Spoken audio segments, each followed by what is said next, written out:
So there's this article over on TYT Investigates. They have this article. It says legal documents show Manchin has stakes in companies that pay less than $15 an hour. Senator's opposition to the $15 an hour hourly minimum wage benefits benefits his undisclosed financial interests. This is by a guy named Jonathan Larson. This was posted yesterday, actually. And so basically, Joe Manchin today on March 5th voted against the $15 minimum wage amendment to add it into the COVID bill. And so what this article is basically detailing is Joe Manchin has stakes in businesses in West Virginia. He has ownership stakes in businesses that pay under $15. And so that would mean if this were to pass, he would have to pay $15 an hour. That company that he owns would have to pay its employees $15 an hour, which is more than what it is now, and would, hurt his pockets, right? That's a problem. That's called a conflict of interest. You are not allowed to have interest in something and be voting on it. That's why they have, rules when it comes to acting on information you get in a private meeting as a senator. We saw that happen with Dianne Feinstein and the other people in Loeffler and them, although Feinstein never seemed to even get in trouble for it, which is very disappointing. But that is a very, very serious thing, to have an interest in something and then be voting on it. Having a stock in some kind of health company and then voting to, imagine you are a stock owner in a health insurance company and Medicare for All comes up. Your direct profits, as a senator, are affected by this bill that you're voting on. Therefore, you are voting in favor of your own personal interests. Your job is to represent your constituents, not yourself. So you are not allowed to be voting based on your own personal profits and interests. You have to be voting in favor of what it is that your constituents are saying. And so that's the real issue that this proposes, basically. So what it says is, it explains here that the real extent of his business interests is unclear. His Manchin has never fully disclosed them as required on his Senate ethics filings.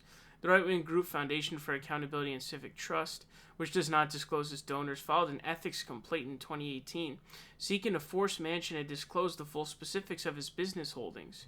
But court filings related to bankruptcy proceedings in a Manchin family dispute that went public have identified some of the companies in which Manchin allegedly has a financial stake, including a hotel and a chain of flooring stores. Both companies would apparently have to increase employee pay if Congress passed a $15 minimum wage.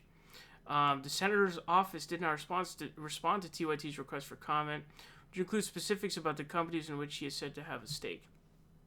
Thanks to legal filings in a bankruptcy dispute, however, we do know some of the holdings of one company Manchin lists in his disclosure form. That company, AA Property, is reportedly 50% controlled by Manchin and is an investor in Emerald Coast Realty, which owns a La Quinta Hotel in Elkview, West Virginia. According to the careers website Indeed.com, national average salary for several La Quinta positions is well below $15 an hour. If Manchin's $11 proposal were to win out, La Quinta Hotel housekeepers, for instance, would get an average raise of 8 cents an hour nationwide. And so it says it has housekeepers have an average of $881 an hour. Manchin's interest in another West Virginia company is a matter of dispute between his brothers. According to a lawsuit filed by his brother John, the senator and other Manchin family members owned, controlled, and operated Manchin Carpet Center, which currently exists as wholesale carpet outlet.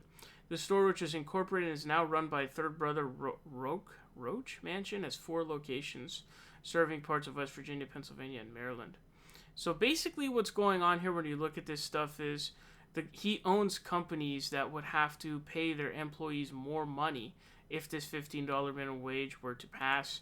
And so either he's essentially, this happens a lot. We see this with Putin right now where, he doesn't directly own some stuff, but he just has like a puppet basically owning it so that it's not in his name and people don't know that it's his. So he could be doing the same thing here with his brothers. But it seems pretty clear that he has an ownership stake in businesses that would have to pay $15 an hour, pay its workers more money. And so he thinks that it's in his best interest to pay them less money Ergo, he's trying to vote in his own personal interest, which is a huge problem. This is corrupt. This is self-corruption, essentially. I mean, you're literally trying to enrich yourself via this legislation.